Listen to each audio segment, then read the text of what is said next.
नमस्कार दोस्तों, Austro bye Dushyant channel में मैं दुष्यंत द्विवेदी आप लोगों का पितृपक्ष विशेषांक वीडियो में पुनः स्वागत करता हूं। तो दोस्तों, आज का वीडियो मेरा पितृदेवों को पूर्ण रूपे समर्पित है। तो हम बात करते हैं पितृपक्ष के बारे में। जैसा कि आप लोगों को विदित है कि सनातन धर्म, जो कि हमारा हिंदू धर्म है, में श्राद्ध पक्ष को विशेष महत्व दिया गया है और इसमें हम अपने पूर्वजों को विशेष रूप से स्मरण करते हैं और उनके आशीर्वाद की प्राप्ति के लिए नाना प्रकार के अनुष्ठान और श्राद्ध, तर्पण और जप आदि हम करते हैं। ब्राह्मण भोज भी कराते हैं और मुख्यतः जो इस पक्ष में हमारा कार्य रहता है कि हम पितरों के निमित्त श्राद्ध करें और साथ में तर्पण, पिंडदान और किसी जरूरतमंद को भोजन कराएं। तो इससे पितृदोष की कहीं ना कहीं शांति होती है। अब हम यदि बात करते हैं ज्योतिष की दृष्टि से इस चीज़ को समझें तो पितृदोष बहुत ही गंभीर माना गया ज्योतिष में। और यदि कुंडली में कहीं से भी सूर्य, आपका राहु, केतु या शनि जैसे ग्रहों से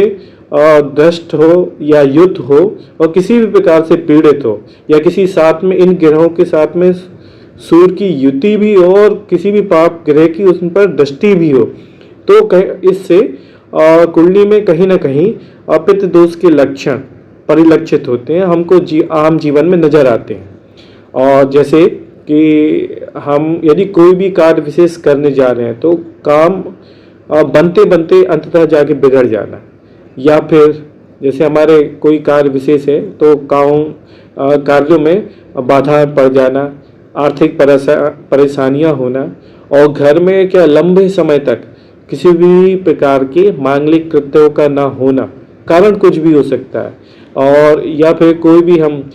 शादी या पूजा विशेष अनुष्ठान करने जा रहे हैं तो उसमें कुछ न कुछ रुकावटें पैदा होना, तो ये सारे लक्षण पितृदोष से कहीं ना कहीं दृष्टिगोचर होते हैं। अब हम जो बात करते हैं पितृदोष के उपाय के लिए, तो पितृदोष का मेरी नज़र में, जैसा कि आप लोगों ने भी बहुत सारे लोगों को सुना होगा, समझा होगा, और जो मेरे अनुभव में आया अपने कैरियर में करीब 18 साल से, तो मुझे एक आया कि यदि पितृदोष से कोई व्यक्ति पीड़ित है तो विशेष उपाय के तौर में आप यदि सबसे सरल और विशेष उपाय पीपल के पेड़ को, मतलब पक्ष विशेष में जब से पितृपक्ष आरंभ होता है और उससे लेके अमावस्या तक, सर्व पितृ अमावस्या तक, यदि आप 15 दिन के पक्ष में पीपल के पेड़ को नियम से जल चढ़ाएं और शाम को और संध्या काल में आप अपने एक दीपक, चाहे तिल का हो, चाहे तेल का हो, चाहे घी का हो, और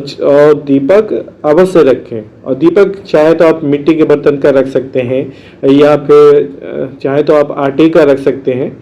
पीपल के पेड़ के नीचे, पर शाम को यदि प्रतिदिन नियम से जलाते हैं तो आपको, मतलब पितरों की कृपा आप पर जरूर बनी रहेगी। और जैसे कुछ लोग कहते हैं कि कुछ लोगों को दिक्कत होती है, बड़ी सिटीज़ में रहते हैं तो पीपल का पेड़ है नहीं, तो उस कंडीशन में क्या करें। तो देखिए, सबसे सरल उपाय और घरेलू उपाय और जिसका आपको लाभ मिलेगा ही मिलेगा, उसका ये है कि आप शाम को संधि काल में जब सूर्य अस्त होता है और रात्रि का प्रथम पहर शुरू हो रहा है, तो उस समय में घी का दीपक जलाएं या तेल का, जो भी आपके पास हो, किसी भी बर्तन में आप जला सकते हैं। पर विशेष रूप से यदि आप मिट्टी के दिए का प्रयोग करें तो ज़्यादा बेहतर होगा। और उसमें जला के और पितृ देवों को समर्पित करते हुए पूजा स्थल पे रखें और जब तक वो दीपक जल रहा है तब तक, या आप अपने उस दीपक के सामने बैठे रहें, या तो मंत्र पढ़ें, जिसमें मंत्र में हम पितरों का नमस्कार कहते हैं, मतलब पितृ देवताभ्यो नमः, पितृ देवताभ्यो नमः। आप इस मंत्र का पाठ करें या फिर अपने गुरु मंत्र का, मतलब जब तक दीपक जल रहा है और तब तक आप मन ही मन ये कामना करें कि पितृ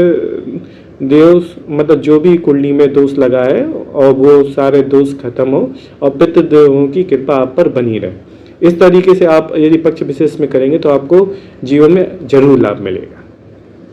ठीक है दोस्तों, फिर